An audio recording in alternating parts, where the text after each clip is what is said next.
ډیرو محترم مسلمانانو نن یو بهترینه پاورفل وظیفه در کوم انشاءالله. وظیفه د آیات الکرسی مبارکه وظیفه ده او په هغې کې بیا د یو لفظ وظیفه ده وهو العلی العظیم. محترم آیات الکرسی ډیره زیاته طاقتور آیات دی، ډیر د فیدو، ډیر د برکاتو، ډیر د خوشحالو آیات دی او هر مؤمن بنده له کو نارینه وي کو زنانه وي هغوی له دا پکار دي چې آیت الکرسی د هغوی په سینه کې محفوظ وي، یعنی فیاد ورته. نو محترم مسلمانانو دا وظیفه تاسو له کول ډیر زیات ضروري دي. دې کې د جادو نه هم امن دی، دې کې د حاجاتو هم پوره کېدل دي، دې کې د سحر، د بندش، د رکاوټونو تکلیفونو نه هم انشاءالله تاسو ته به الله تعالی امن درکړي. ډېر خلک د یعنی د بندش ښکار شوي وي، د نظر ښکار شوي وي، د هغې د وجې نه د هغوی مسایل، د هغوی حاجتونه نه پوره کېږي، چا باندې د چا ورته غوسه کېږي. نو اکثر بعضې خلک داسې وي د حسد او د عناد او د بغض د وجې نه په یو بل به جادو کوي، تعویضونه پرې کوي، کوډې پرې کوي. نو دغه نه به هم الله تعالی تاسو ته امن درکړي. که چا د باندې کړي وي خلاص به شي او بندې دروازې به هم الله تعالی ستاسو کولو کړي. ډېره زنانه د واده دپاره، د نکاح دپاره، د محبت حاصلولو دپاره هم لګیا وي، نو رشتې هم پسې نه راځي. ډېر کراته داسې موږ اورېدلي او لیدلي دي. نو دا به انشاءالله ستاسو دا نصیبونه به الله تعالی د دې سره کولاو کړي. او چې کله نصیب کولاو شو نو بیا پوه چې حاجت هم الله تعالی پوره کړو. السلام علیکم ورحمة الله وبرکاتو. ډېرو معززو محترمو قابل قدر مسلمانانو، درنو خویندو، هغه تورسرو زنانه چې کوم نکاحګانې دي شوي الله دې نکاحګانې وکړي.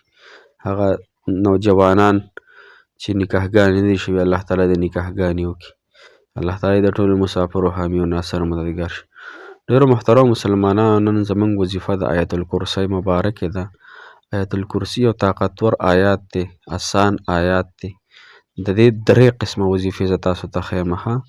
ستاسو چې کوم حاجات دي ټول په ټولو په دې کې داخل وي، لکه سمندر چې په کوزه کې رابند کړي ښه. نو تاسو دا لږ فقه ورسره وړئ. لومبنی هو دا وظیفه د محترم مسلمانانو چې د هر فرض مونځ نه پس په دا آیت الکرسی مبارک دا آیات چې کوم دی پوره ولا یعوده حفظهما وهو العلی العظیم پورې دا به تاسو یو مرتبه وایي ښه. د هر فرض مونځ نه پس یو مرتبه به دا آیت الکرسی تاسو پابندۍ سره وایي انشاءالله. دې به دا فایده وي چې علما کرام فرمایي چې څوک آیت الکرسی وایي د جنت په منځ کې فرده صرف چې دی مرګ دی، د مرګ د راتله او د جنت ته داخلېدل علما فرمایي. نو یو خو تاسو دا فایده وشوه. بله دویمه فایده محترمو، دویمه طریقه یې دا ده چې کوم انسانان وایي چې په موږ باندې بندش دی، په موږ باندې چا جادو کړی یا را باندې کوډې منترې شوي یا زموږ نصیب بند دی او پته نشته دی چې څه وجه د وجود مې نښتی دی، نصیب مې نه بیدارېږي یا په کور کې جنګ جګړې دي، حسد دی، نو هغوی دپاره دا په دویم سټپ کې دا دویمه طریقه ده. هله د تاسو واورئ. 15 پیرې به سورت فاتحه وایي، 15 پیرې 75 مرتبه، 15 پیرې به آیت الکرسی وایي، 15 پیرې به قل اعوذ برب الفلق، قل اعوذ برب الناس، دواړه سورتونه 15 پیرې په یو دغه کې وایي سټپ کې. صحیح ده.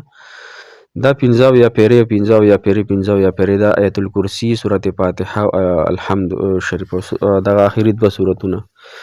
دا چې تاسو وي که نه نو که په تاسو چا سحر کړی وي، چا د باندې بندش کړی وي، هر څه چې وي، یا تاسو دغه وي کور کې بیمارۍ تاسو ته ډېرې زیاتې وي، بیبي بیماره ده، بی بیماره ده، په خپله بیماره په معده کې مسلې دي، نورې څه مسلې دي ته صحیح شوه، ناچارۍ دي، نه ټیکېږئ، نو په دې باندې به کو خالص زمزم اوبه پیدا شو، په هغې باندې به یې دم کوئ. خو زمزم اوبه نه وي نو بیا داسې عام اوبو باندې به یې دم کوئ، خو هغې اوبو نه چې څومره څکئ نورې به پکې تازه اوبه اچوئ. صحیح شوه، به ختموئ نه، ځکه چې په دې باندې کم از کم ګنټه ټایم لګي. نو چې دا تاسو وکئ بار بار یې څوک نشي کولی، دونه ټایم چا سره نه وي، فضولیاتو دپاره راسره ډېر وختونه وي، د ګپو شپو غیبتونو دپاره، خو د الله دین دپاره راسره وخت بیا نه وي. ځکه ویمه چې تاسو یو پیاله دم کوئ نو بیا پکې چې څونه اوبه تسکئ نورې پکې ور اچوئ.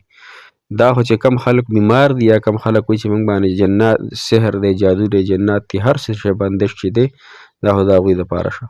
اوس دریم طریقه چې کوم د آیت الکرسی د محترمو، نو علما ذکر کوي چې دا فتادات د اصحاب کهف وویلی شي یا په تعداد د اصحاب بدر ویلی شي یا په تعداد د جالوت په مقابله کې د طالوت ویلی شي، یعنی کوم چې مبارک تعداد دی د هغې په تعداد سره ویلی شي نو د انسان حاجت په الله تعالی پوره کړي. علما فرمایي یو غټ عالم دی هغه دا وظیفه ورکوله، یعنی 314 پیرې به وي، ځکه 314 تعداد مبارک تعداد دی. ځکه اصحاب بدر کې چې کوم اصحاب هغه د نورو اغیارو سره جنګېدل نو هغوی 314 وو. یا د جالوت په مقابله کې طالوت علیه السلام چې کوم طالوت علیه السلام پیغمبر و، جالوت غیر مسلم و، د هغه سره په مقابله کې 314 کسان ملګري مسلمانان، دا نور مقابله کې ډېرو، الله تعالی دوی ته فتح ورکړه. دغه طریقې سره 314 پیرې ووایه، که ورځ کې وی، که دوو کې وی، که دریو کې وی، که هر څومره وخت کې ویلی شي ویې وایه انشاءالله الله تعالی به د حاجت پوره کړي. او که وایي چې دا هم نشي ویلی نو بیا 80 مرتبه روزانه انشاءالله 80 مرتبه آیت الکرسي وایه، چې څومره وخت کې ویلی شي ټوله ورځ کې 80 مرتبه آیت الکرسي وایه او په هغې باندې خپل حاجت د الله تعالی طلب کوه، په ځان هم دموه.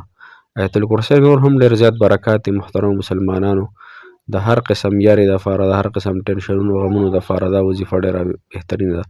او دې کې چې اخري کم ځای دی وهو العلي العظیم، وهو العلي العظیم، دا هم که یو سړی د خپل حاجاتو دپاره راونیسي نو الله تعالی به د انسان حاجات پوره کړي. الله تعالی خوشحاله ساته، الله تعالی مو آباد لره، کامیاب او کامران شئ. دعا